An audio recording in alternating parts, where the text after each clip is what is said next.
আকবারু, আল্লাহু আকবারু,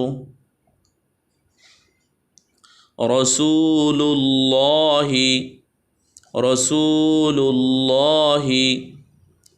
ওয়ামাল্লাহু, ওয়ামাল্লাহু, আস্তাগফিরুল্লাহ, আস্তাগফিরুল্লাহ, কুল হুয়াল্লাহু, কুল হুয়াল্লাহু। তো এভাবে করে আমরা এই এক লাইন পড়াকে আমরা বারবার পড়ার চেষ্টা করব।